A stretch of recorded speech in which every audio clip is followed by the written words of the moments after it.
내가 되게 이끄소서. 당신의 빛이 빛나느니라. 그 선하님이 우릴 감싸시니 믿음으로 일어나길 기대하네. 주 언제나 우리와 함께 계셔. 하루 또 하루가 늘 새로워. 우리가 오늘도 믿음으로 일어날 일들을 기대하면서 주님 성전을 향해 경건한 마음으로 다 함께 올라가시겠습니다. 일어나 주세요. 시편 67편 함께 교독하심으로 부활절 둘째 주일 예배를 드리시겠습니다.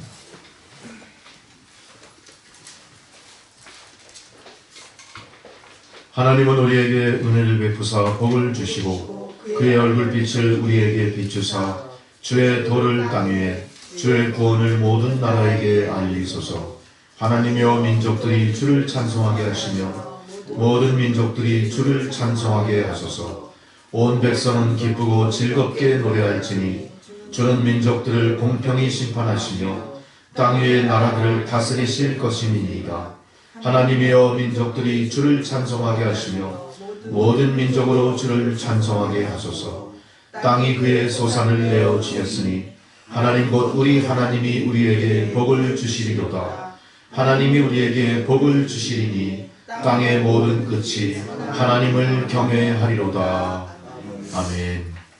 다 함께 찬송가 36장 부르시겠습니다.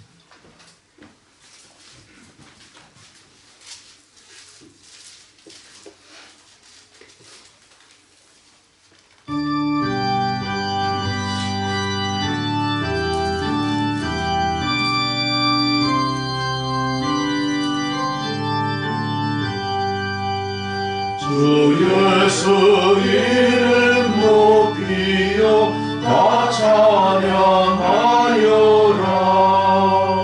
금멸류관을 들여서 만유의 주 찬양. 금멸류관을 들여서 만유의 찬양. 주 예수 다만 고난을 못 잊을 죄이나 내 귀한 몸에 바쳐서 만유의 주 찬양. 내 귀한 몸에 바쳐서 만유의 주 찬양.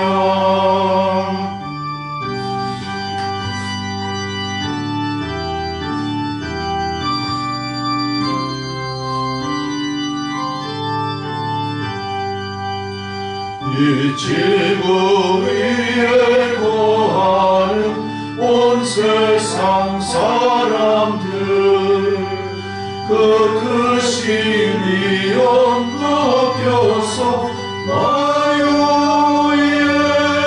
주 찬양.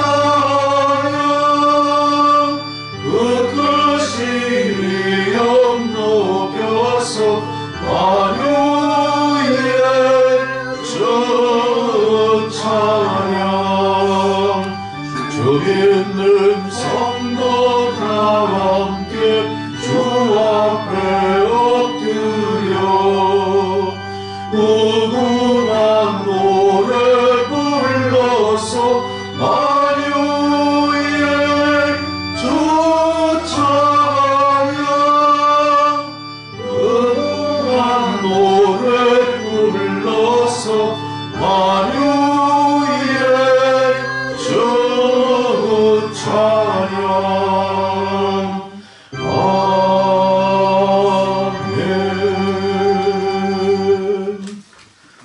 다 함께 사도신경으로 우리의 신앙을 고백하시겠습니다. 나는 전능하신 아버지 하나님 천지의 창조주를 믿습니다. 나는 그의 유일하신 아들 우리 주 예수 그리스도를 믿습니다. 그는 성령으로 잉태되어 동정녀 마리아에게서 나시고 본디오 빌라도에게 고난을 받아 십자가에 못 박혀 죽으시고 장사된 지 사흘 만에 죽은 자 가운데서 다시 살아나셨으며 하늘에 오르시어 전능하신 아버지 하나님 우편에 앉아 계시다가 거기로부터 산자와 죽은 자를 심판하러 오십니다. 나는 성령을 믿으며 거룩한 공교회와 성도의 교제와 죄를 용서받는 것과 몸의 부활과 영생을 믿습니다. 아멘. 자리에 앉으셔서 성시교독 교독문 134번 부활절 2번 말씀 교독하시겠습니다.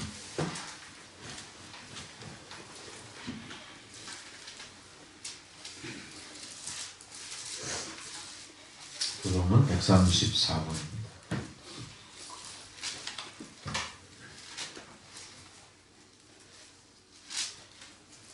내가 받은 것을 먼저 너희에게 전하였노니 이는 성경대로 그리스도께서 우리 죄를 위하여 죽으시고 성경대로 사흘 만에 다시 살아나서 빌라도에게 보이시고 후에 12 제자에게와 그 후에 500여 형제에게 일시에 보이셨나니 그 중에 어떤 사람은 남자로서 그의 야고보에게 보이셨으며 그 후에 모든 사도에게와 맨 나중에 만삭되지 못하여 난 자 같은 내게도 보이셨느니라. 그리스도께서 사흘 다시 살아나셨으면 우리가 전하고 보시고 너희를 믿어 주시며 만일 그리스도 안에서 우리가 바라는 것이 다만 이 세상의 삶뿐이면 모든 사람 가운데 우리가 더욱 불쌍한 자이리라. 그러나 이제 그리스도께서 죽은 자 가운데서 다시 살아나사 잠자는 자들의 첫 열매가 되셨도다. 아멘. 이 시간 다 함께 침묵으로 지난 시간 지은 죄를 주님 앞에 고백하는 기도 드리시겠습니다. 기도하십니다. 주 아버지,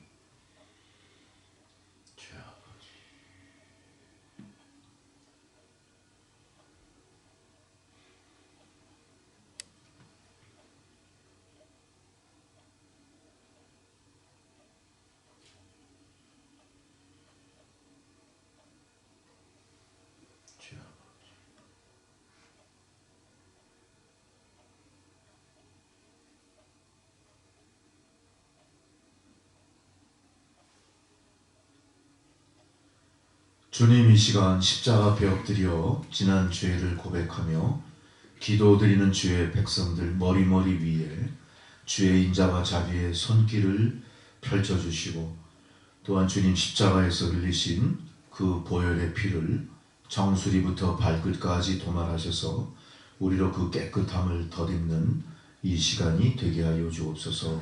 예수님의 이름으로 기도드렸습니다. 아멘. 이제 절기에 따른 성경 봉독입니다.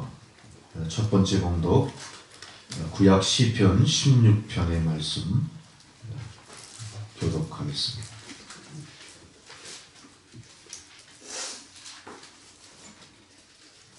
시편 16편 말씀. 하나님이여 나를 지켜 주소서. 내가 주께 피하나이다.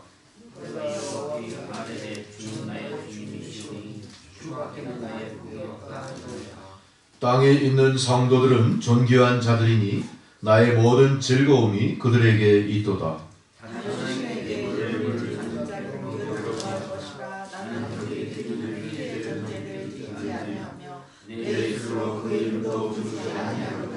여호와는 나의 산업과 나의 잔의 소득이시니 나의 분깃을 지키시나이다. 내게 주역은 아름다운 곳이시며 나의 기업이 실로 아름다우다. 나를 훈계하신 여호와를 송축할지라. 밤마다 내 양심이 나를 교훈하도다. 내가 여호와를 사내 앞에 두시며 내가 나의 오른쪽에 계시고 내가 흔들리지 아니하리로다. 이러므로 나의 마음이 기쁘고 나의 영도 즐거워하며 내 육체도 안전히 살리니. 이는 주께서 내 영혼을 수월에 부르지 아니하시며 주의 거룩한 자를 멸망시키지 아니하는 것이니라. 함께 있습니다. 주께서 생명의 길을 내게 보이시리니 주의 앞에는 충만한 기쁨이 있고 주의 오른쪽에는 영원한 즐거움이 있나이다. 아멘. 두 번째 사도 소환의 봉독입니다. 신약 베드로전서 1장 3절로 9절의 말씀입니다.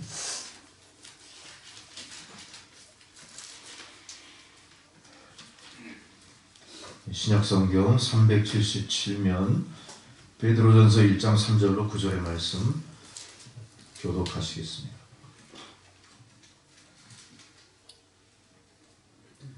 우리 주 예수 그리스도의 아버지 하나님을 찬송하리로다.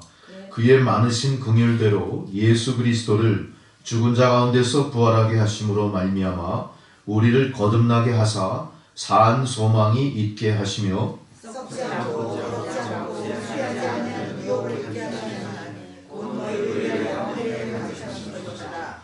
너희는 말세에 나타내기로 예비하신 구원을 얻기 위하여 믿음으로 말미암아 하나님의 능력으로 보호하심을 받았느니라. 그러므로 너희가 예비하여 가지시고 하나님을 잠깐 심하게 의지할 수 없나나 오히려 그게 기뻐하노라. 너희 믿음의 확실함은 불로 연단하여도 없어질 금보다 더 귀하여 예수 그리스도께서 나타나실 때에 칭찬과 영광과 존귀를 얻게 할 것이니라. 예수를 너희가 미국에서나 사랑하는보다 이제도 칭찬하나 믿고 말할 수 없는 영광스러운 존귀로 더하니. 함께 있습니다. 믿음의 결국 곧 영혼의 구원을 받으니라. 아멘.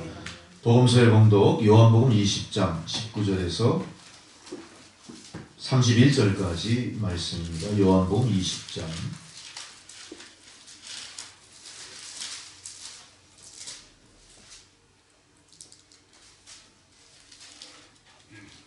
19절에서 31절 말씀 교독하시겠습니다. 이날 곧 안식 후 첫날 저녁 때 제자들이 유대인들을 두려워하여 모인 곳에 문들을 닫았더니 예수께서 오사 가운데 서서 이르시되 너희에게 평강이 있을지어다. 이 말씀하시고 수고하여 그를 보시니 제자들이 주를 보고 기뻐하더라. 예수께서 또 이르시되 너희에게 평강이 있을지어다. 아버지께서 나를 보내신 것 같이 나도 너희를 보내노라. 이 말씀하시고 그를 향하사 손을 내시며 이르시되 성령을 받으라. 너희가 누구의 죄든지 사하면 사하여질 것이요 누구의 죄든지 그대로 두면 그대로 있으리라 하시니라. 열두 제자 중에 하나로서 디도모라 불리는 도마는 예수께서 오셨을 때 함께 있지 아니하였느니라. 다른 제자들이 그에게 이르되 우리가 주를 보았노라 하니 도마가 이르되 내가 그의 손에 못자국을 보며 내 손가락을 그 못자국에 넣으며 내 손을 그 옆구리에 넣어보지 않고는 믿지 아니하겠노라 하니라. 여드레를 지나서 제자들이 시간이 갔을 때 도마가 끼고 문들이 닫혔는데 예수께서 오사 가운데 서서 이르시되 너희에게 평강이 있을지어다 하시고 도마에게 이르시되 내 손가락을 이리 내밀어 내 손을 보고 내 손을 내밀어 내 옆구리에 넣어보라. 그리하여 믿음 없는 자가 되지 말고 믿는 자가 되라. 도마가 대답하되 나의 주님이시오 나의 하나님이시니라. 예수께서 이르시되 너는 나를 본고로 믿느냐 보지 못하고 믿는 자들은 복되도다 하시니라. 예수께서 제자들 앞에서 책에 기록되지 아니하는 다른 것으로 많이 말하셨으나 함께 있습니다. 오직 이것을 기록함은 너희로 예수께서 하나님의 아들 그리스도이심을 믿게 하려 하며 또 너희로 믿고 그 이름을 힘입어 생명을 얻게 하려 함이니라. 아멘. 우리 다 함께 찬송가 216장을 부르시겠습니다.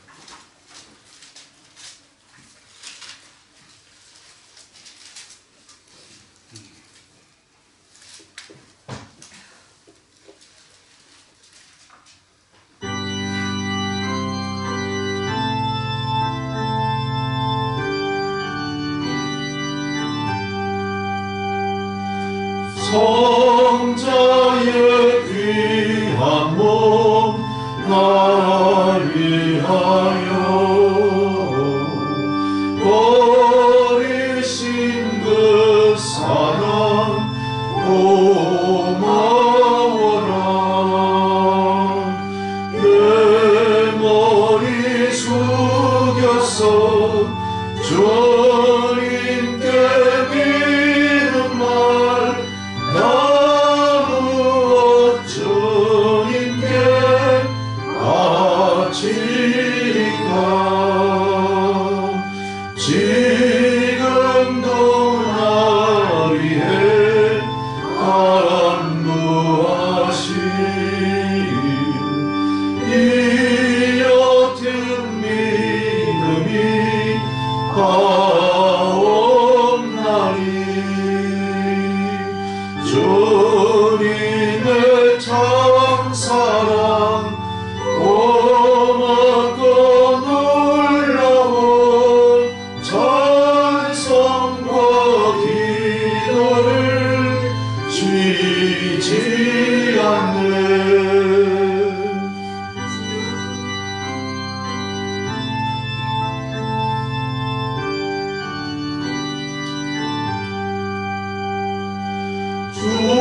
주님의 십자가 나도 지고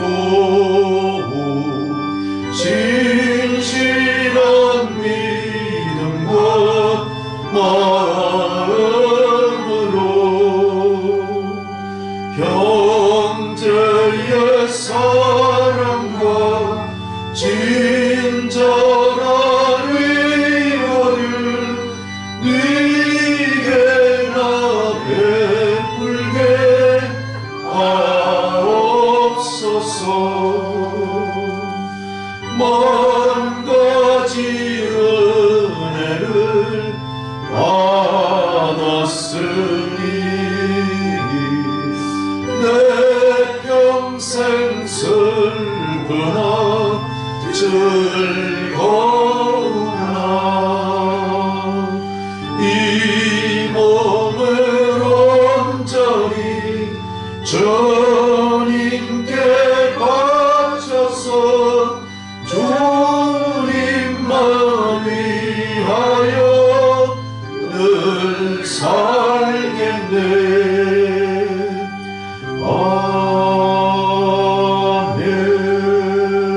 아멘. 오늘 주님께서 저희들에게 주신 생명의 말씀입니다. 누가복음 24장 13절에서 35절 말씀입니다.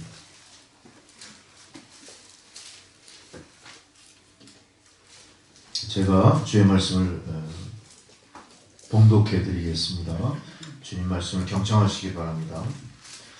그날에 그들 중 둘이 예루살렘에서 25리 되는 엠마오라 하는 마을로 가면서 이 모든 된 일을 서로 이야기하더라.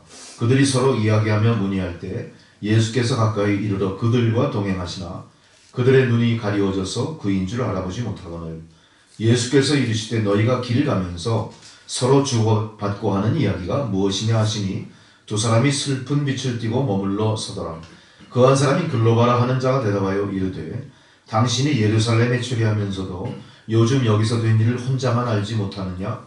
이르시되 무슨 일이냐? 이르되 나사렛 예수의 일이니 그는 하나님과 모든 백성 앞에서 말과 일에 능하신 선지자이거늘 우리 대제사장들과 관리들이 사형 판결에 넘겨주어 십자가에 못 박았느니라. 우리는 이 사람이 이스라엘을 속량할 자라고 바랐노라. 이뿐 아니라 이 일이 일어난 지 사흘째요.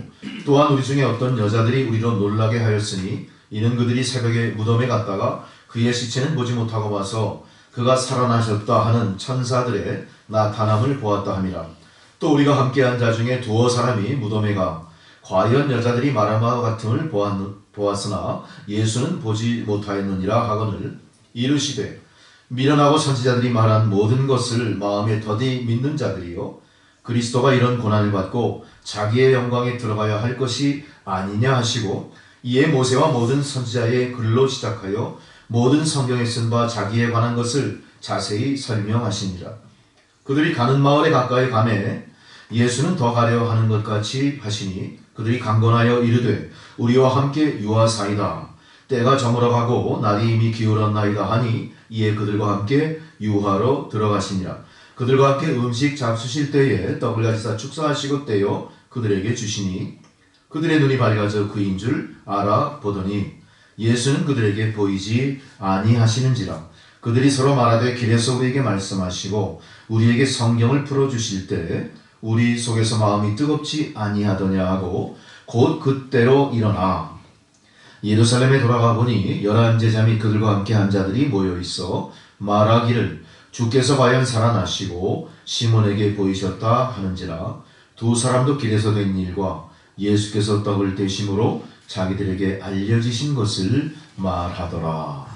아멘. 함께 기도하시겠습니다.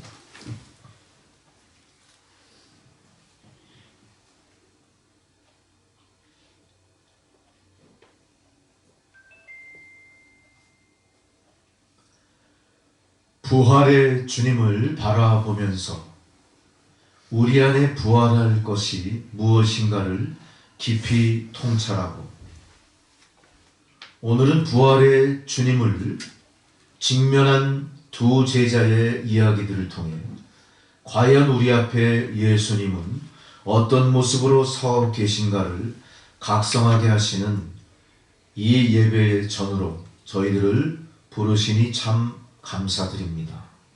하나님, 우리가 예수를 믿는다 했지만 우리의 믿음이 얼마나 연약할 뿐 아니라 덧없는 믿음이었는가를 우리가 말씀을 통해 다시 한번 각성하고 회개하게 하신 것 감사를 드립니다.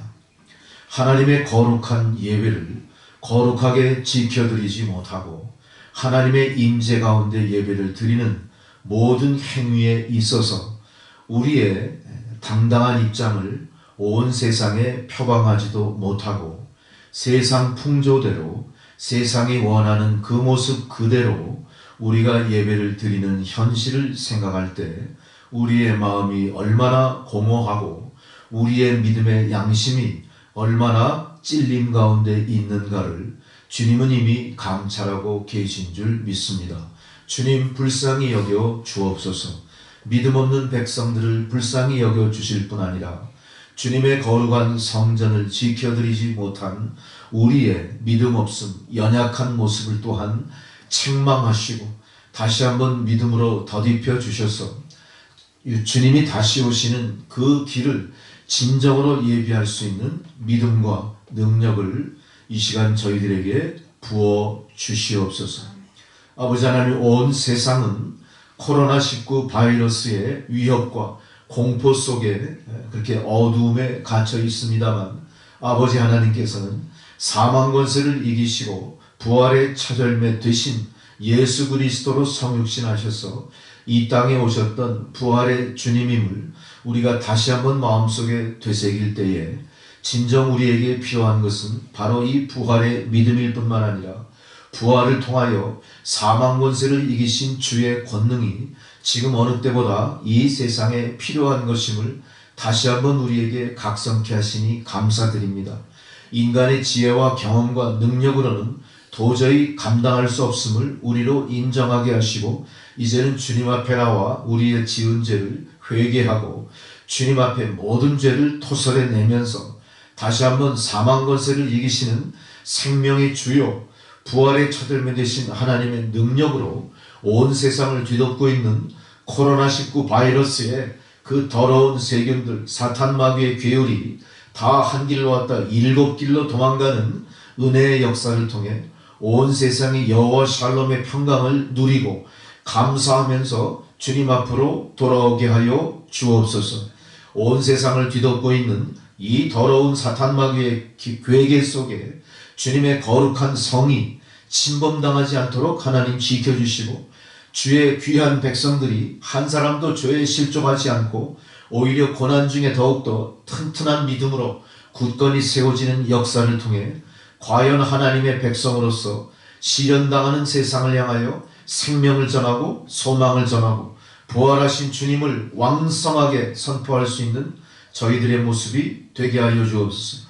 이 조국의 모든 그리스도의 몸된 교회가 되게 하시고 온 세상 땅끝까지 복음을 전하는 이 전도의 능력이, 전도의 사명이 멈춰지지 않고 더욱더 왕성한 믿음으로 복음을 전하는 일에 많은 사람들, 성도들이 일어나 소명을 감당할 수 있는 역사가 나타나게 하여 주시옵소서. 아버지 하나님, 또한 이 나라 이 민족은 4.19 혁명이라고 하는 민주화, 자유와 그리고 소망의 그 역사적인 사건을 우리가 기념하는 60주년을 뒤돌아봅니다. 그러나 이 4.19 혁명의 모든 그 정신은 이제 종결된 것이 아니라 오히려 새롭게 시작돼야 될 뿐만 아니라 우리가 온전히 성취하지 못한 많은 미완성의 일임을 우리가 다시 한번 마음에 깊이 각성하게 하소서.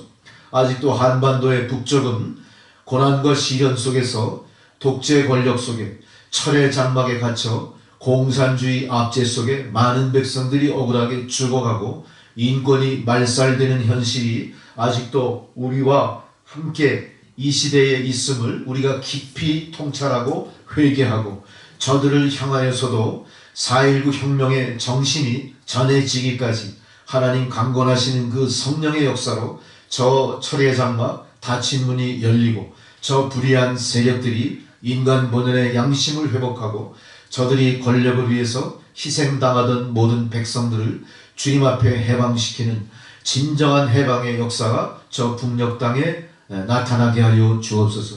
또한 한반도, 우리가 사는 이 땅도 많은 번영과 발전을 구가하고 있지만 아직도 곳곳에 인권을 온전히 보장받지 못하는 소외된 세력이 있습니다. 계층과 지역의 갈등이 해소되지 않는 미완성의 혁명의 과제들이 남아 있음을 위정자로부터 모든 백성들이 마음에 깊이 되새기고 깨달아 우리 모두가 다 이 숭고한 정신을 이어받아 여호와 샬롬의 평강이 넘치는 하나님의 평화 통일을 이루는 일에 이 정신을 잘 개성하고 발전시켜서 하나됨으로 이루는 평화 통일이 곧 이 한반도에 있게 하여 또한 주옵소서. 이 모든 것들이 하나님이 허락하시고 하나님이 주관하시는 주님의 평화의 통일 가운데 이루어지게 하실 줄 믿습니다. 이것을 위해서 온 백성들이 한 마음이 되게 하시고 이것을 위해서 온 백성들이 하나로 연합하여 하나님의 뜻에 우리가 순종하면서 하나님의 경륜하심에 두렵고 떨리는 마음으로 순종하게 하여 주시옵소서. 또한 우리 남천교회는 이미 이 땅에 미리 보내신 우리 탈북한 동포들이 함께 일구어낸 그리스도의 몸된 제단입니다. 하나님 이곳에 미리 보내신 우리 동포들이 주님의 사랑 가운데 주님의 능력의 역사 가운데 믿음으로 굳건히 세워지고 거듭나 다시 돌아가 회복해야 될 고향 땅에 무너진 제단을 재건시키고 하나님의 나라와 의를 그 땅에 전하는 모든 믿음 안의 사명을 마음속 깊이 되새기면서 그날을 기약하며 준비하는 그런 역사가 우리 남천교회에서 일어나게 하시고 또한 북천교회를 향한 우리의 모든 믿음의 역량을 날마다 왕성하게 준비하며 북한 선교를 앞장서 이끌어가는 교회로 늘 각성하며 깨어있게 하여 주시옵소서. 아버지 하나님, 또한 이 시간 고난당하는 주의 백성들의 삶을 주님은 다 감찰하고 계신 줄 믿습니다. 아버지 하나님, 그 고난의 그 깊은 질곡에서 저들을 건져 올려 주시옵소서. 생사의 고락간 아버지 하나님만 바라보며 주님께 모든 것을 의탁하고 있는 주의 믿음의 딸도 있습니다. 하나님 이 딸을 향해 생명의 손길을 펼치시고 생명의 빛을 비추어 주셔서 아버지 하나님, 주님 그 부활의 능력의 역사가 이 딸에게 임할 때 인간의 힘과 능력으로 감당하지 못할 모든 질병도 깨끗이 고치시며 죽은 자도 다시 일으켜 세우시고 살리시는 주님 부활의 생명의 역사가 이 딸 가운데 있을 수 있도록 하나님 역사하옵소서. 김선결 집사 지금 생과 사의 기로에서 분투하고 있습니다. 하나님 외면하지 마시고 이 분투의 끝이 생명으로 승리의 역사로 나타날 수 있도록 하나님 도와주시고 이 일 위에 천군 천사를 이 딸에게 파송하셔서 그 그 병상을 지켜 주시옵소서. 함께 투병을 돕는 모든 믿음의 성도들, 또한 우리 집사님의 가족들, 저들을 위로하시고 주의 놀라운 능력을, 그 선하심을 바라보면서 한 마음으로 기도하게 하여 주시옵소서. 아버지, 또한 우리 교회 모든 성도들, 자녀들, 저들의 직장과 재산 건강을 주의 손에 의탁하오니 주님 그 모든 것을 감찰하시고 주의 성령의 불로 삼중의 보호막을 둘러쳐 그것을 보호해 주시옵소서. 또한 이 시간 예배를 방해하는 모든 영들은 다 떠나가고 하나님 말씀을 전하고 받는 것을 방해하는 잡념과 졸음, 덧없는 생각들을 다 주님 십자가 밑에 내려놓고 이 시간 예배를 통해 회개의 역사, 치유의 역사, 변화의 역사, 깨달음의 역사가 우리 가운데 일어나게 하여 주시옵소서. 은혜의 하나님이시여 우리 마음속의 어두운 부분을 밝히시고 우리 마음속에 공허한 것을 주의 은혜로 채워주시고 연약한 부분마다 강하게 회복시켜 주옵소서. 그래야 그 안에 감사의 세마포 옷을, 또한 기쁨과 소망 순결의 거룩한 세마포 옷을 갈아입게 하여 주시옵소서. 또한 남천교회 새신자, 떠난 자, 시험에 빠져 방황하는 자들이 돌아와 이제 전도의 문이 활짝 열리고 작은 자가 천을 이룬다 말씀하신 대로 이제 이 교회가 주 안에서 부흥하는 그런 교회가 되게 하여 주옵소서.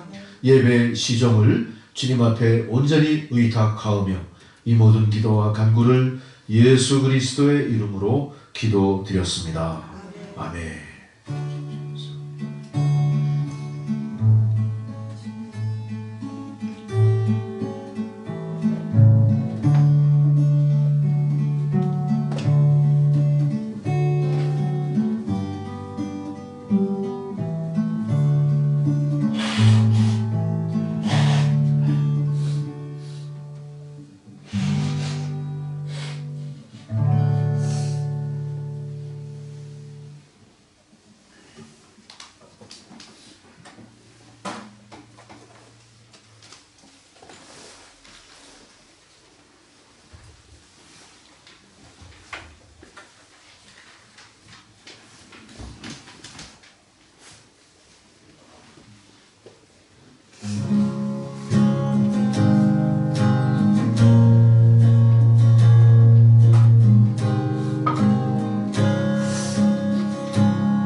향해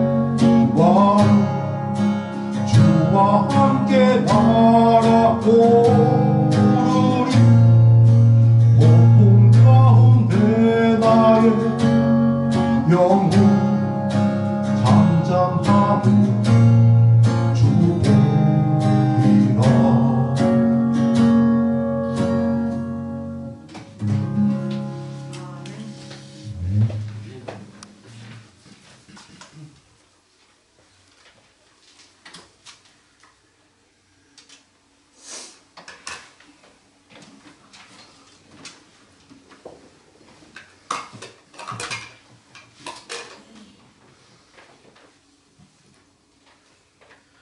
예수님의 부활의 영광을 우리가 바라보고 부활의 영광을 마음에 되새기면서 부활절 또 두흘째 주일을 우리가 맞이하게 됐습니다. 근데 오늘 말씀의 제목이 엠마오로 가는 길이에요. 엠마오로 가는 길. 오늘의 말씀은 상당히 중요한 내용이었음에도 불구하고 성경에는 자세히 기술되어 있지 않습니다. 유일하게 이 누가복음에 자세히 기술이 되어 있고 마가복음에는 짧게 언급만 했어요. 마가복음에는 엠마오로 가는 지명이 나오지 않고 그냥 시골을 이렇게 있어요. 시골을 갈 때 마침 분위기가 낙향하는 분위기예요. 여러분 낙향, 귀향, 귀환 이러면 어떻습니까? 그 이미지가 어때요? 뭔가 쓸쓸하죠? 쓸쓸하죠. 개선장군처럼 당당하게 금이환영하는 게 아니라 무언가 축 처져 보여요. 분위기도 뭔가 이렇게 무겁습니다. 아주 무거워요.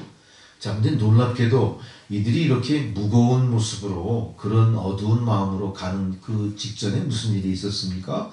예수님이 사망 권세를 이기시고 부활하신 사건이 있었던 거예요. 근데 제자들은 이상하게도 무거운 마음으로 귀향을 하게 됩니다. 근데 이 귀향은 마음 편한 귀향이 아니에요. 어떤 귀향입니까? 쫓기듯이 도피하는 도피성 귀향이에요.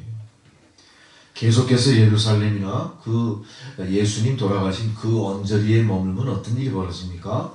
같은 사람들로 취급당해서 목숨이 위협한 거죠. 잡혀갈 수 있어도 죽을 수도 있는 거예요. 그러니까 부랴부랴 이 사람들이 피하는 길입니다.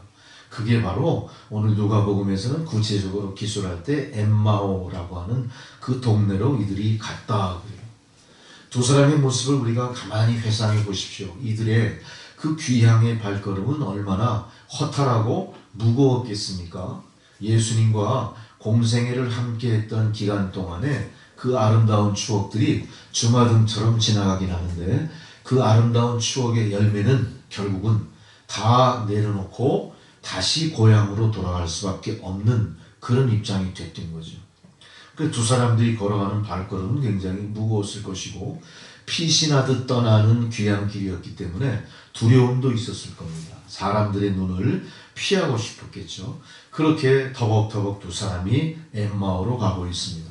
이 엠마오라고 하는 도시는 작은 촌락입니다. 도시가 아니고 조그만 동네인데 예루살렘에서 아마 한 10~15리 정도 떨어져 있는 것 같아요. 그러니까 우리로 치면 한 10km 정도?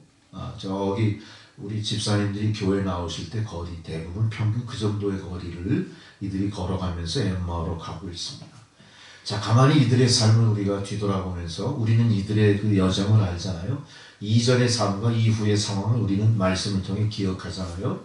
이전에 이들이 예수와 함께 했을 때는 어떤 일이 벌어졌습니까? 예수님으로부터 많은 희망을 갖고 있었죠. 병자도 고치시고 그랬어요. 오병이어 칠병이어 사건들을 통해서 기적을 베푸신 주님을 바라봤어요. 이들의 마음속에는 어떤 생각이 있었습니까? 이분을 통하면은 이스라엘이 해방될 거다. 이스라엘이 해방될 거다. 오늘 본문 21절에 보니까 이렇게 얘기했어요. 이 사람들이 이스라엘을 속량할 자라고 우리가 이 사람을 바라봤다. 이스라엘을 속량할 자라고 우리가 바라봤다.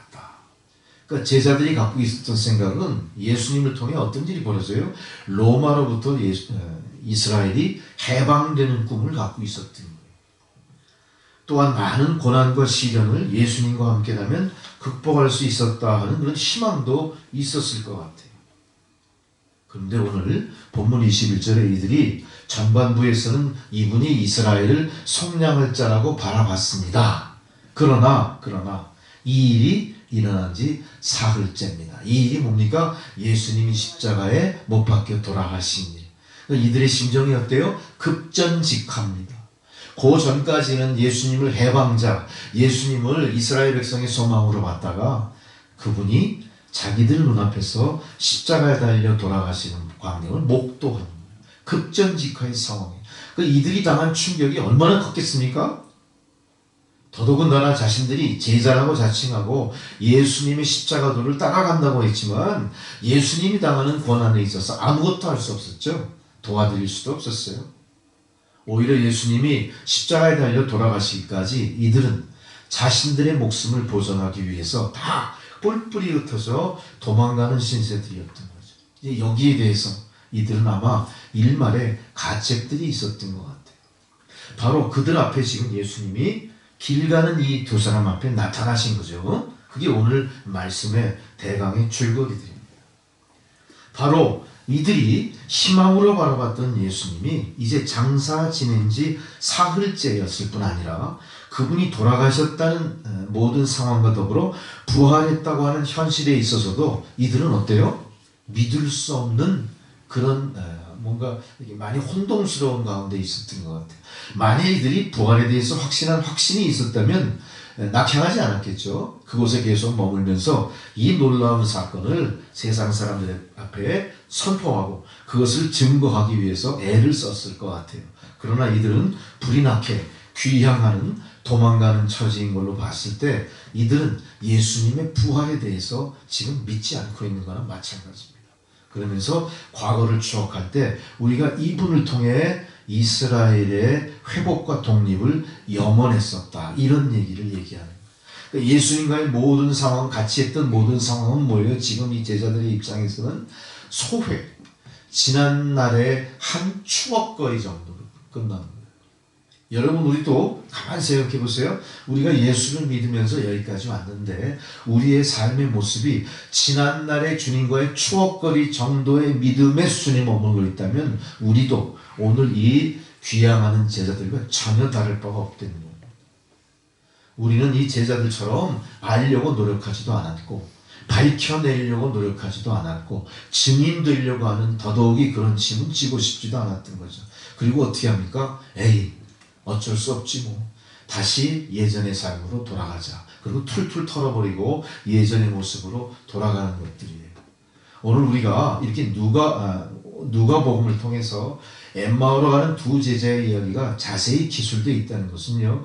엠마오로 가는 두 제자의 그 행적을 기록으로 남기고자 하는 성경 저자의 의도가 아닙니다. 이 얘기는요. 우리들을 향해서 반문하시는 거예요.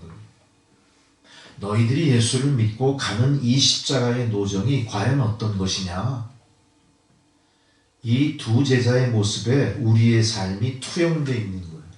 거기에 비춰지는 겁니다. 비춰서 반사될 때 어떤 모습인지를 우리가 깊이 생각해 보셔야 돼요. 여러분 믿음이라는 것은요.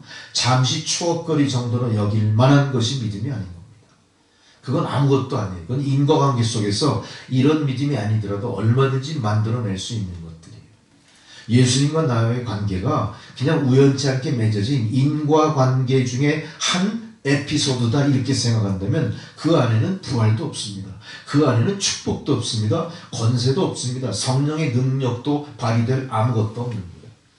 우리가 그런 믿음을 갖고 그런 믿음의 바탕으로 주여 나를 살려주소서, 주여 나를 고쳐주소서, 주여 나를 이 고난의 질곡에서 건져 올려주셔서 백날 주님 앞에 간구해봐야 그거는 뭡니까? 공허한 매아에 불과한 응답이 있을 수가 없는 겁니다. 우리는 오히려 오늘 이 말씀들을 통해서 이 말씀에 기록된 두 제자와 예수님과의 만남의 이 사건을 통해서 우리의 믿음을 뒤돌아보셔야 되는 거예요. 우리의 믿음이 나라고 하는 존재 중심으로 예수를 바라보는 입장이 되면 우리는 절대 주님이 내 안에 내가 주님 안에 있는 주님과 내가 하나가 되는 일체의 믿음 전혀 바라볼 수도 없고 깨우칠 수도 없고 그 안에서 얻어낼 아무 능력도 없는 겁니다. 그거를 각성케 하시려고 주님이 오늘 이 말씀을 주셨고요. 성경의 누가를 통해서 자세하게 엠마오로 가는 두 제자의 이야기를 기록하게 하셨을 겁니다. 자, 이제 보십시오. 엠마오로 가는 두 제자의 삶은 일단은 냉정하게 바라보자면 실패한 인생이었어요. 아무도 이 사람들이 도와주지 않습니다. 아무도 이 사람들이 과거의 소망을 잘했다고 인정하고 참 부럽다 이렇게 얘기하는 사람도 없어요. 오히려 과거에 예수와 함께 했던 행적들은 이 사람들의 현실에 무거운 짐이고 위험 요소일 뿐이에요.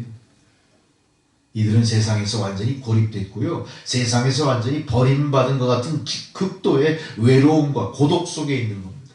그때 누가 오셨어요? 그 안에 예수가 오신 거예요. 자, 예수님은 애초부터 죄 지어서 죽을 수밖에 우리에게 먼저 찾아오신 분이죠.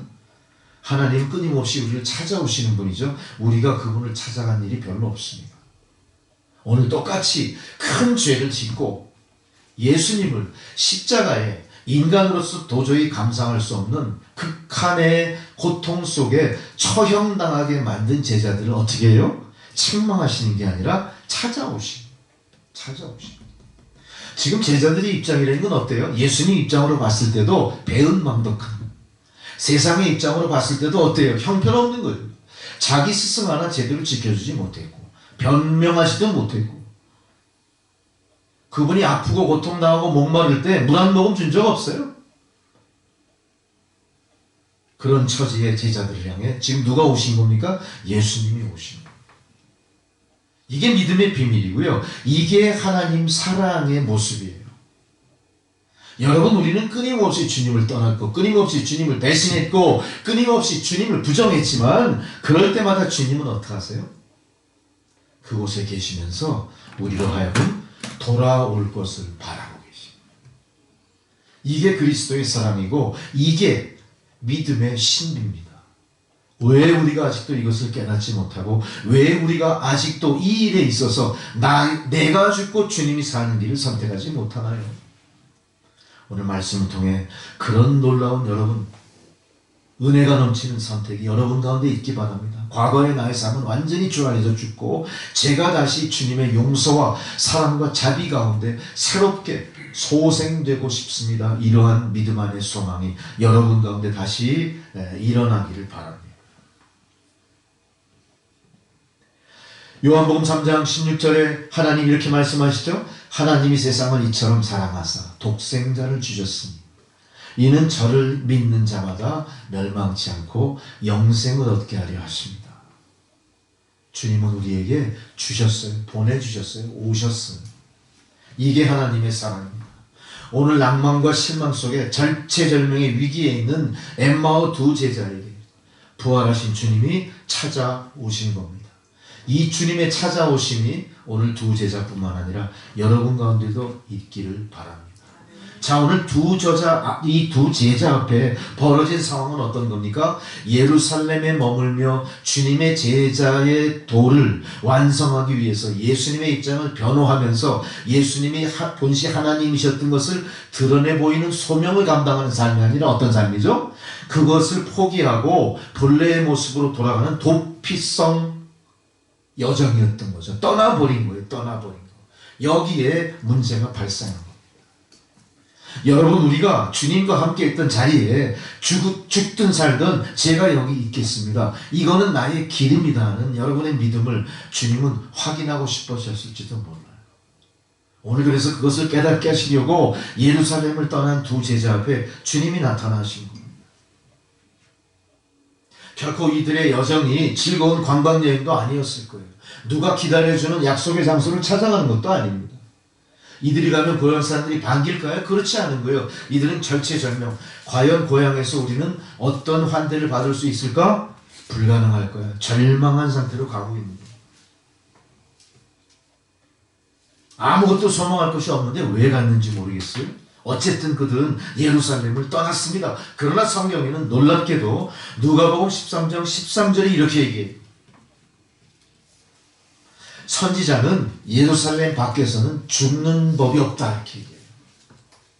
선지자가 사는 길은 뭡니까? 믿음의 사람들이 평강을 얻는 길은 어디에 있습니까? 교회가 교회답게 자기의 본분을 지킬 수 있는 장소는 어디입니까? 예루살렘이라는 얘기예요. 이거는 어떤 지명으로서 어떤 도시로서 지정학적인 그걸 갖다 강조하자는 게 아니라 주님과 함께하는 그곳에 우리가 머물러 있을 때 가장 안전한 것이다. 그곳에 있을 때 하나님의 영광을 바라볼 수 있다는 거예요. 나의 경험과 과거의 삶으로 회귀하면 어떤 일이 벌어집니까? 하나님의 영광에서 떠나버리는 거예요. 하나님의 도우심 속에서 나가버리는 거예요. 누가? 내 주관적인 의지가. 이건 믿음에서 벗어난 것과 다르지 않습니다. 믿음을 내가 나의 의지로 스스로 포기한 것에 방불한 겁니다. 우리가 과연 믿음을 스스로 포기할 만큼 그렇게 위대하고 대단한 존재들입니까? 얼마나 어리석은 판단이, 얼마나 어리석은 모습들이 두 제자를 통해 우리에게 지금 교훈되시는지 모릅니다. 이들은 예루살렘을 떠났습니다. 성경에는 많은 부분에서 예루살렘을 떠난다는 것이 어떤 의미인가를 우리에게 교훈하고 있거든요. 베들레헴에 기근이 들었습니다. 이웃나라 모압은 기근이 든 게 아니라 모든 산물이 풍성합니다. 잘 보십시오. 룻기에 나오는 나오미는 자기가 연명하기 위해서 어떻게 합니까? 이방나라 모압으로 가버리는 거예요. 가서 어떻게 하죠? 그 땅 이방 족속들과 아들 둘을 결혼시켜서 혼혈을 만들어버립니다. 결과가 어떻게 됩니까? 남편도 죽어요. 아들들 다 죽습니다. 다 세상을 돌아갔다. 다시 베들레헴으로 돌아왔을 때 다시 나오미를 향한 축복이 회복되는 걸 볼 수가 있어요. 룻기의 기록대로라면. 문제가 어디에 있었습니까? 예루살렘을 떠난 거예요. 하나님의 돌보시는 영역을 벗어나 버린 거예요. 핑계는 뭐였죠? 기근이 들었으므로 이렇게 된 거예요. 여러분, 기근도 우리 믿음의 그 정신을 회방해서는 안 돼요. 세상의 모략과 권세도, 사탄마귀의 모략과 권세도 우리가 무릎 꿇어서는 안 돼요. 예수님이 그것을 보여주신 거나 마찬가지. 우리는 너무나 쉽게 우리의 환경과 주변의 영향 속에서 계속 가을짓작걸음을 하는 것, 이것이 우리의 문제라는 거예요. 열왕기상 2절 36절에 이런 기록이 또 나와요. 시므이라는 사람이 나오죠. 다윗 왕이 난리를 피해 피난 갈 때 다윗을 욕하고 저주했었습니다. 그러나 다윗이 피난 갔다 다시 돌아오니까 그때 그에게 용서를 해줍니다. 다윗이 죽고 그 아들 누가 왕위를 이어받죠? 다윗의 다음 왕이 누구예요? 솔로몬이죠. 솔로몬이 왕위를 이어받아요. 이때 솔로몬이 이 시므이를 부릅니다. 그리고 뭘 명령합니까? 당신 예루살렘을 떠나지 마. 이렇게.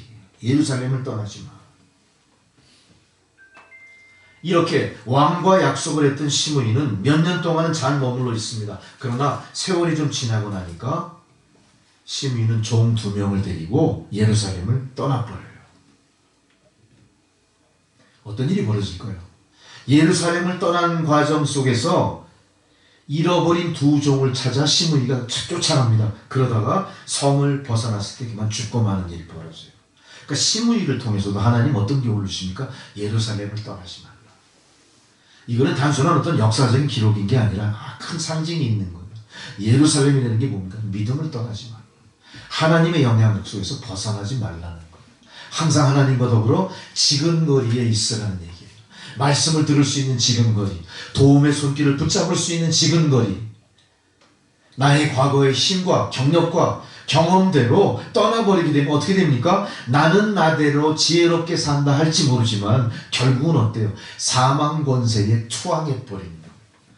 세상 공중권세 잡은 흑암 속에 내 스스로가 갇혀버리는 꼴이 되는 겁니다. 절대 그런 선택의 기로에서 잘못된 선택하지 마십시오. 그 자리에 머물러 계십시오. 그 자리가 내가 사는 자리고 그 자리가 하나님을 영광 중에 뵐 수 있는 자리예요. 광야로 떠나서는 안 됩니다. 이방으로 나가서는 안 됩니다. 그곳에 계십시오. 누가복음 10장 36절에 선한 사마리아인의 비유가 나오죠. 이 사람도 예루살렘을 떠나 여리고성으로 가다가 그런 거예요. 예루살렘을 떠나 강도를 만나게 되는 겁니다. 창세기 12장에 아브라함은 가나안에서 애굽으로 나갔다가 시험당해요. 이런 성경의 많은 기록들을 통해서 하나님은 어떻게 하십니까? 그의 사랑하는 백성들을 가까이 보살피기를 원하시는 하나님이신 걸 알 수가 있어요. 왜 그렇게 벗어나고 싶어 합니까? 왜 그렇게 여러분의 과거의 경험과 의지대로 하려고 하십니까? 얼마나 많은 실패를 맛봤어요.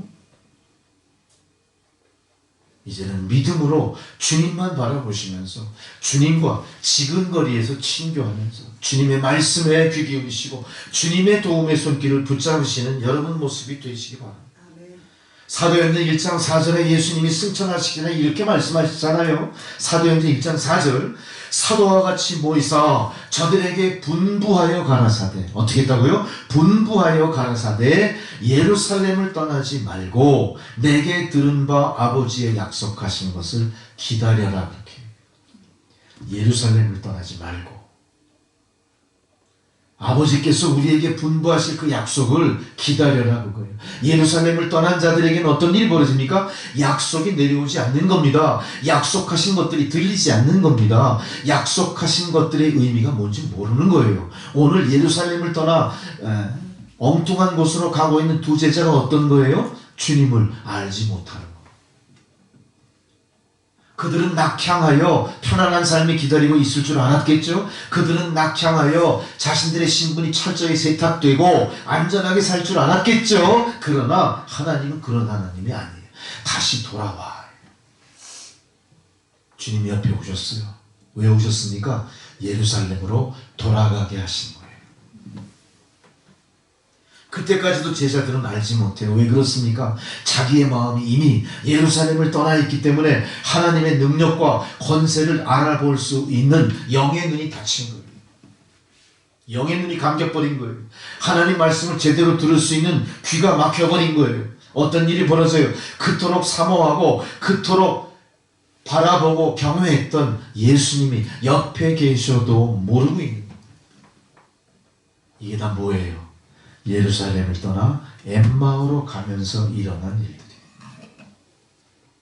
여러분 지금 어디 계십니까?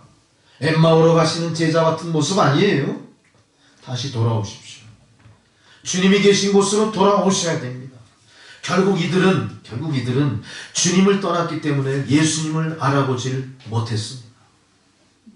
그들의 머릿속에는 주님이 그토록 말씀하신 인자가 이런 고난을 겪어야 영광에 이르리라 그렇게 당부하신 말씀도 다 잊어먹은 거예요. 그게 추워도 생각나지 않아요.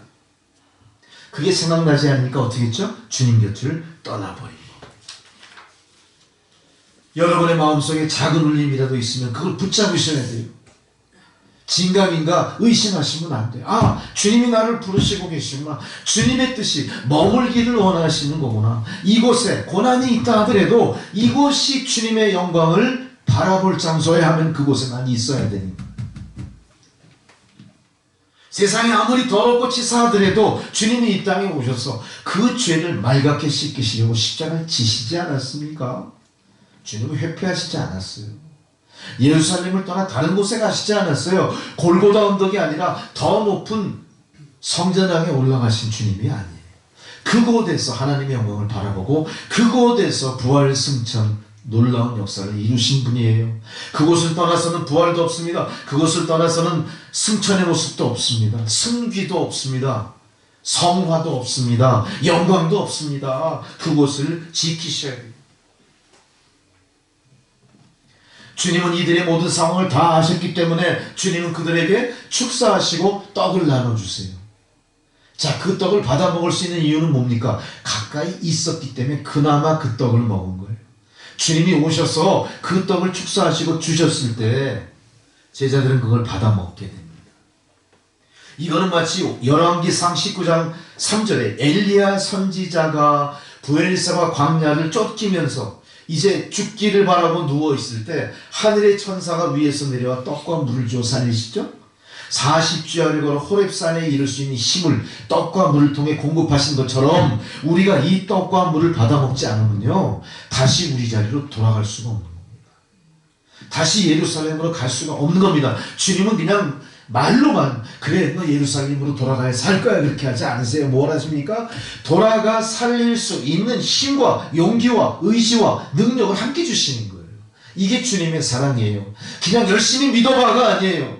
믿음으로 나가는 자들에게 구체적으로 무엇인가 주신다는 거예요. 오늘 이 두 제자에게 뭘 주십니까? 물과 떡을 주시는 거예요. 부엘세바 광야에 그 다 죽어가는 엘리야를 살렸던 그 모습으로 물과 떡을 동시에 주시는 거예요. 엘리야가 광야에서 그 떡과 물을 받아먹고 40주야를 달려 다시 본래의 장소로 갈 수 있는 힘을 얻었던 것처럼 우리도 주님 앞에 나가 주시는 떡과 그 물을 받아 먹어야 돼요. 떡은 뭘 얘기할까요? 바로 하나님께서 우리에게 약속하신 말씀을 얘기하는 겁니다. 말씀이 능력입니다. 말씀으로 모든 것을 이루시는 그 능력이 나에게 들어올 때 그것이 나에게 맞게 펼쳐지기 시작하는 거예요. 여러분은 믿음의 노정을 걸어오면서 많은 의구심도 있었을 거예요. 뭔가 이루어지지 않은 것에 대한 아쉬움도 있죠. 무언가 내 뜻과 반대로 어긋난 것 같은 이 신앙의 길에 대해서 회의에 빠진 적도 한두 번이 아니에요. 그러나 실망하지 않고 어찌어찌 여기까지 왔다면 이제는 그 원인이 어디에 있는가를 깨달으셔서 주님이 끊임없이 우리에게 공급하시는 그것을 받아먹는 행위를 하셔야 되는 거예요. 우리는 그것이 입맛에 맞지 않다고 안 먹었죠. 배부르다고 안 먹었죠. 주님이 공급하시는 그때에 나는 엉뚱한 곳에 가 있었거든요. 다시 돌아오십시오. 주님이 주시는 축사하시는 그 떡을 함께 나누십시오. 그럴 때 주님의 그 두 제자가 어떤 일이 벌어져요? 그 떡을 먹고 눈이 밝아지는 역사가. 그렇게 세상 모든 염려, 근심, 걱정으로 완전히 눈이 가려져 있던 내가 그 떡을 받아 먹을 때, 말씀의 떡을 받아 먹을 때 이제 분별하기 시작해요.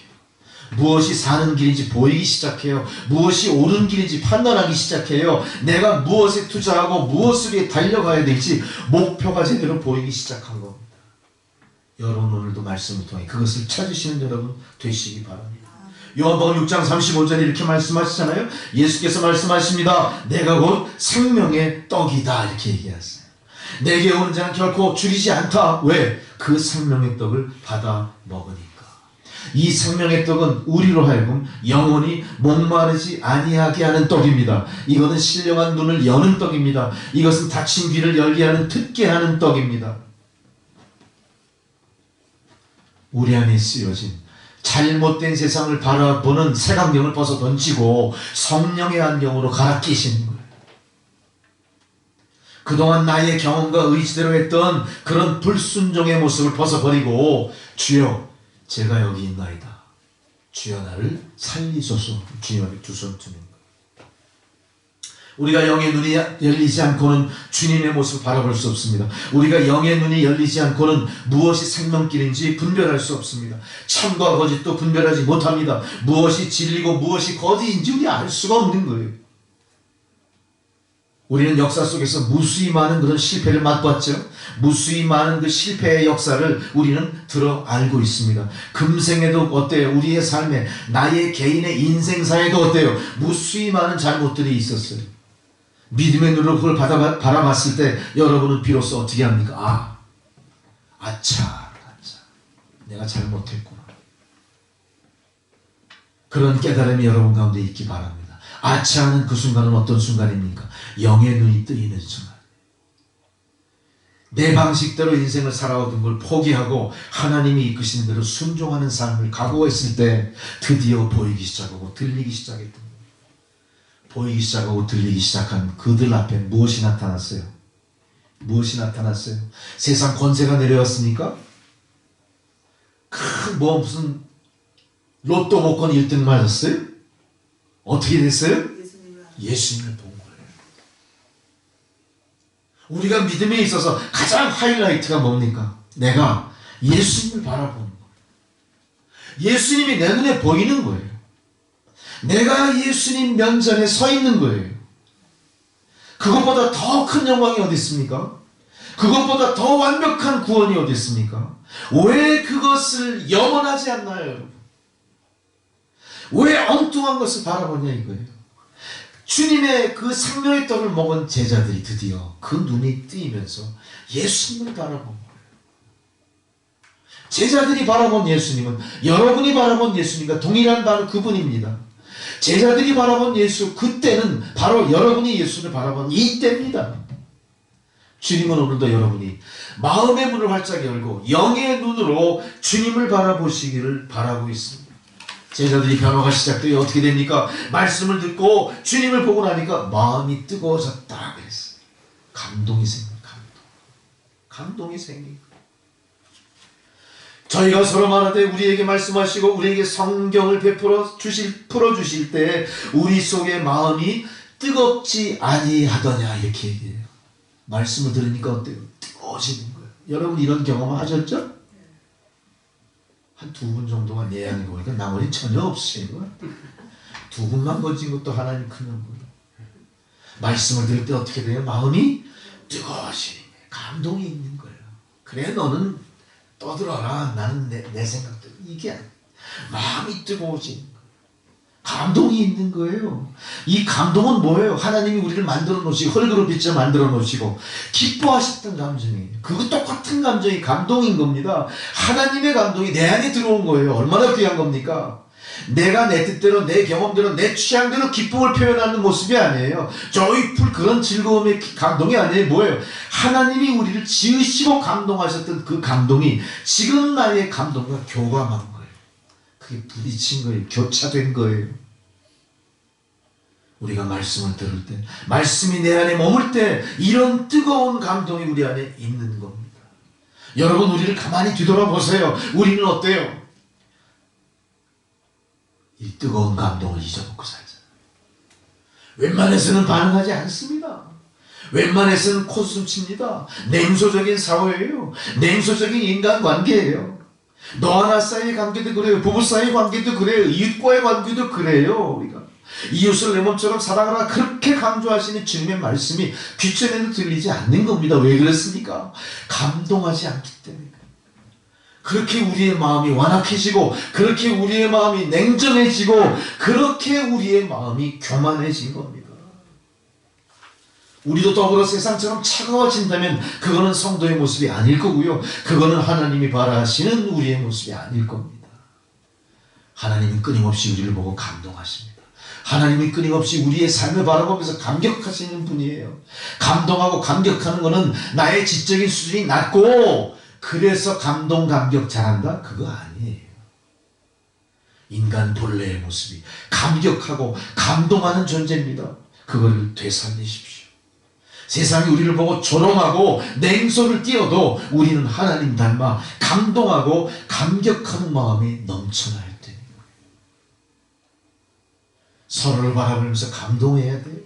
서로를 바라보면서 감격해야 돼요. 서로 감사하고 사랑하고 이것이 왕성하게 이루어지는 공동체가 바로 하나님이 원하시는 믿음의 공동체의 모습이 아니겠습니까?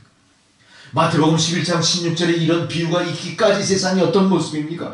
이 세대를 무엇에 비유할꼬? 그래요. 비유컨대 아이들이 장터에 앉아 제 동무들을 불러 가로되 우리가 너희를 향하여 피리를 불어도 너희가 춤추지 않고 우리가 애곡하여도 너희가 가슴을 치지 아니하였다. 피리를 불어도 춤추지 않습니다. 얼마나 냉소적인지. 애곡을 해도 함께 그 아픔을 나눠주지 않아요. 너는 너 나는 나의 철저히. 이거 우리가 부셔버려야 돼요. 부셔버려야 돼요. 열심히 주님을 섬기는 마음이 여러분 가운데 있다면 여러분들은 로마서 12장 2절의 말씀처럼 이 세대를 본받지 말고 오직 마음을 새롭게 하여 변화를 받아 하나님의 선하시고 기뻐하시고 온전한 뜻이 무엇인가를 분별하라. 하나님의 선하시고 온전하신 뜻이 뭡니까? 감동하라. 말씀의 떡을 먹고 뜨거워지라 이거. 그래서 우리가 세상에 나가서 중재자가 되고 세상에 나가서 사랑의 존재가 되고 세상에 나가서 빛이 되는 일이 바로 거기에 있는 거예요. 마지막 결론입니다. 마음이 뜨거워진 두 제자가 어떻게 합니까? 오늘 본문을 다 읽어보셨죠? 어떻게 합니까? 컴백하는 거예요. 어디로 가요? 예루살렘으로 돌아간다. 이게 결실입니다. 결실의 자리는 이곳저곳에 있지 않습니다. 내가 씨 뿌린 자리에서 결실하는 거예요. 어디다 씨 뿌렸습니까? 예루살렘에 씨를 뿌리셨잖아요. 때를 놓치지 말고 가서 거두셔야 돼요. 결실을 보셔야 된다는 겁니다. 엠마오로 간 두 제자들은 마음이 뜨거워지고 하나님의 말씀을 통해 거듭나면서 어떻게 합니까? 예루살렘으로 돌아갔다. 탕자가 아버지 집으로 돌아간 것처럼, 나오미가 베들레헴으로 돌아감으로 다시 살아난 것처럼 우리는 다시 돌아가는 적극적인 믿음이 회복돼야 돼요. 돌아가는 게 두렵습니까? 우리는 엠마오로 낙향하는 게 아닙니다. 주님 품으로 돌아가는 겁니다. 주님이 가르치시던 학당으로 가는 거예요. 주님이 약속하시던 천국의 문으로 들어가는 거예요. 주님의 재림이 있을 장소에서 기다리게 하시는 거예요. 주님의 재림을 기다리는 성도가 엉뚱한 곳에 가 계시면 안 되잖아요. 주님의 재림이 기다리시는 그곳을 향해 여러분 가시기 바랍니다. 베드로와 제자들이 갈릴리 바다에서 한밤중 고통을 당하고 낙심했을 때도 주님이 무리를 찾아오신 것처럼 오늘 엠마오로 가는 제자 앞에 찾아오신 주님이 바로 우리를 지금 찾아오시는 예수님입니다. 오늘 우리 나를 찾아오시는 주님의 손을 붙잡고 주여 감사합니다. 할렐루야. 마태복음 28장 20절에 주님은 다시 돌아가는 주의 백성들 다시 맞이해 드리면서 어떤 약속을 해주시죠? 마태복음 28장 20절이에요. 볼지어다 내가 세상 끝날까지 너희와 항상 함께 있으리라. 내가 세상 끝날까지 너희와 항상 함께 있으리라. 주님 앞으로 나가십시오. 주님의 약속을 마음에 깊이 되새기십시오. 가던 길을 멈추고 예루살렘으로 가셔야 됩니다. 잃어버린 첫사랑을 다시 회복하셔야 됩니다. 여호와의 말씀에 너희는 이제라도 금식하고 울며 애통하고 마음을 다하여 내게 돌아오라. 그렇게 말씀하신 그 말씀이 여러분의 귀에 쟁쟁하게 울릴 때 망설이지 마시고 다 주님 십자가 밑에 놓고 주님 앞으로 돌아가십시오. 주님은 지금 이 순간 하나님의 도우심을 바라는 여러분에게 응답하고 계십니다. 주님 오늘 말씀을 들려주시면서 바로 우리 곁에 계세요. 우리 곁에 계세요. 그 곁을 떠나지 마십시오. 이제 드디어 여러분의 마음이 차가움에서 뜨거운 감동으로 넘쳐나게 될 것이고 그 감동한 주의 성도들 바로 여러분들이 사명을 깨닫고 다시 주님 앞으로 회복되는 역사가 있을 줄로 믿습니다. 이게 오늘 주님이 여러분을 향해 약속하신 거예요. 다 받아 누리시기를 주의 이름으로 축원합니다. 기도하시겠습니다.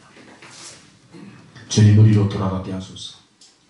고향으로 돌아가는 것이 아니라 본래의 모습으로 회개하는 것이 아니라 구원받은 그 자리, 주님 만난 그 자리, 주의 영광을 두 손 높이 들고 찬양하던 그 자리로 우리의 삶이 회복되게 하여 주옵소서.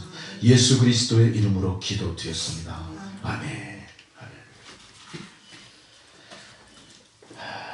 찬송가 177장을 봉헌송으로 드리시겠습니다.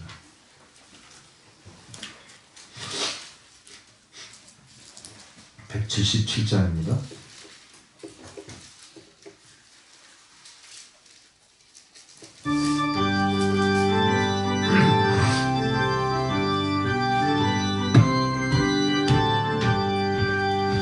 오랫동안 고대하던 천년왕국이 이룰 때 주의 신부공중으로 들려 올라가겠네. 항상 깨어 기도하며 어서 준비합시다. 우리 주님 세상 다시 오시네. 우리 주님 세상 다시 오시네. 할렐루야 주님 다시 오시네. 악한 마귀 결박하고 세상 다스리시려 할렐루야 주가 다시 오시네. 그때 모든 성도들의 기도 응답되리니 하나님을 모르는 장지간에 없으리. 모든 질병 고통 눈물 없게 하시려 우리 주님 세상 다시 오시네. 우리 주님 세상 다시 오시네. 할렐루야 주님 다시 오시네. 악한 마귀 결박하고 세상 다스리시려 할렐루야 주가 다시 오시네.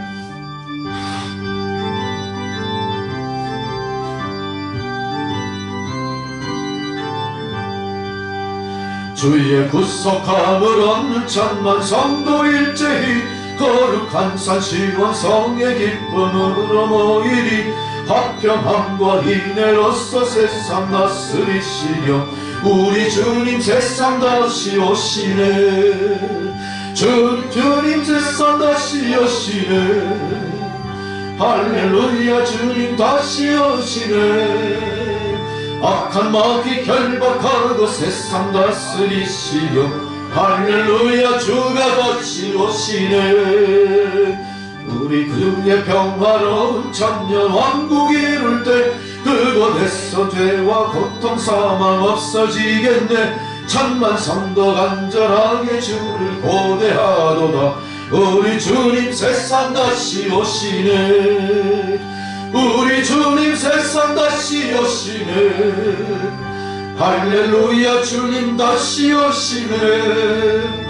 악한 마귀 결박하고 세상 다스리시려 할렐루야 주가 다시 오시네.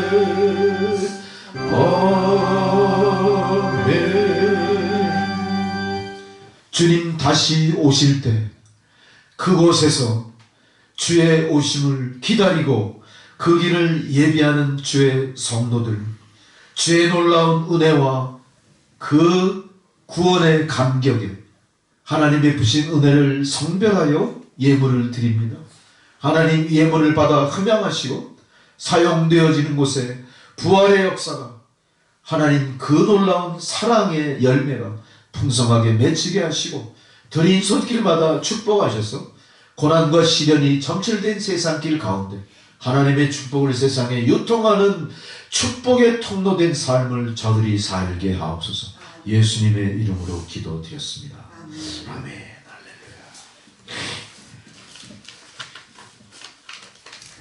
교회 소식은 이전에 대등소이합니다. 아직도 계속 사회적 거리 두기 운동이 정부 시책으로 나와 있고 교회도 거기에 협력합니다만은 생각보다 많은 교회들이 이제 또 부활절 이후의 예배에 오픈된 예배를 많이 또 드리고 있어요. 많은 교회가 드리고 있습니다. 그러나 우리 교회는 아직 미자립 교회로서 성도님들 중에 연로하신 분도 많이 계시고 그렇기 때문에 아직은 정부의 시책대로 사회적 거리 두기에 동참하면서 또 통합 측 그 교단의 특별한 어떤 협의된 내용이 있기 전까지는 계속해서 이 상황을 이어가게 될 것 같습니다. 중요한 것은 이거는 바람직한 모습들이 아니죠. 교회가 교회다운 모습을 빨리 회복해야 됩니다. 이것을 위해서는 우리가 열심히 기도해야 될 거고요. 이걸로 말미암아 믿음의 동력이 떨어지면 안 돼요. 우리가 제일 우려하는 게 그겁니다. 가뜩이나 연약하신 성도님들은 교회에 모이는 의미를 잃어버리게 될 거고요. 교회 안에서 친교와 말씀을 나누는 것이 얼마나 소중한 것인가를 인식을 안 하게 됩니다. 이걸 참 우려할 만한 일이 발생하지 않도록 이제는 정상적인 예배는 드려지지 않더라도 성도 간의 교제가 있어야 돼요. 서로 수시로 전화로라도 안부를 물어보시고요. 어떤 상대방의 입장을 자꾸 우리가 아셔야 되고 또 격려하셔야 됩니다. 그거. 그래서 이런 때일수록 오히려 SNS나 이런 걸 잘 활용하시는 거예요. 우리가 엉뚱한 일에는 SNS나 인터넷을 잘 활용하면서 이런 참 이 소중한 시기에 활용을 못한다면 참 안타까운 일이죠. 이럴 때 잘 활용해야 그것이 우리의 문명의 이기가 되고 하나님 기뻐하시는 일이 될 것 같습니다. 특별히 우리가 일단은 또 그걸 허락하신 우리 이종춘 집사님께 감사를 드리는데요. 사실은 우리가 김선결 집사님의 그 용퇴에 대해서 우리가 공개적으로 중보기도 하거나 이러는 모든 것들이 상당히 조심스러웠던 건 사실이에요. 두 분의 입장도 우리가 정확히 알지 못하는 입장이고 또 본인 당사자들이 원하지 않는 걸 우리가 먼저 할 수도 없는 거죠. 그래서 일단 비공식적으로 사모하고 나하고 또 믿음에 기도하시는 몇몇 분들하고만 했었는데 그거를 이제 공식적으로 중보기도 요청을 했었습니다. 거기에는 우리 이종춘 성도님의 믿음이 많이 있었다는 걸 또 말씀을 드리고요. 자, 어쨌든 우리가 상식적으로 봤을 때도 상당히 어려운 처지인 건 사실입니다. 그러나 하나님의 역사는 우리가 모르죠. 우리가 김성결 집사님 회복을 위해서 기도하는 것을 멈춰서는 안 될 거고요. 더 열심히 하셔야 될 거고요. 자, 결과에 있어서는 하나님이 하시는 거니까 우리가 거기에 추워도 의심이 있어서는 안 될 거고요. 기쁜 마음으로 바라보는 가운데 반드시 하나님 좋은 일을 허락해 주실 줄 믿습니다. 이런 믿음으로 계속 나가시기 바라고요.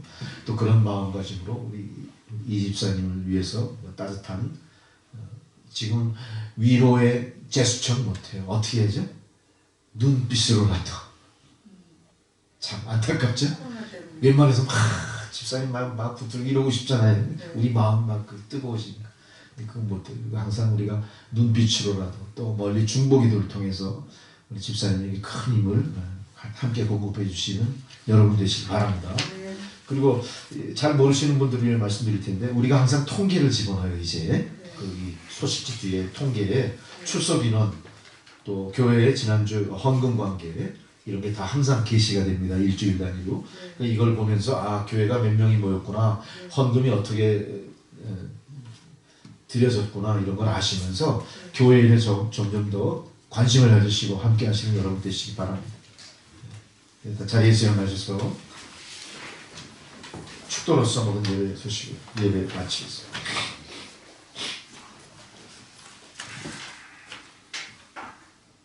이제는 우리 구주 예수 그리스도의 은혜와 하나님 아버지의 사랑과 성령의 교통 감화 역사하시는 그 놀라운 은혜가 우리가 있어야 될 곳을 깨닫고 다시 돌아가기를 다짐하는 주의 백성들 머리머리 위에 그들의 가정과 자녀손들과 하시는 모든 일들 가운데 아직도 종식되지 않은 코로나19 바이러스와의 싸움의 일선에서 목숨 걸고 헌신하고 노력하고 땀 흘리는 모든 의료진들과 간호사분들과 협력하시는 분들, 모든 공무원들, 공익근로자들 또한 자원봉사하시는 이 귀하신 분들 그 머리 위에 이제로부터 영원토록 함께 하시기를 간절히 축원하옵나이다.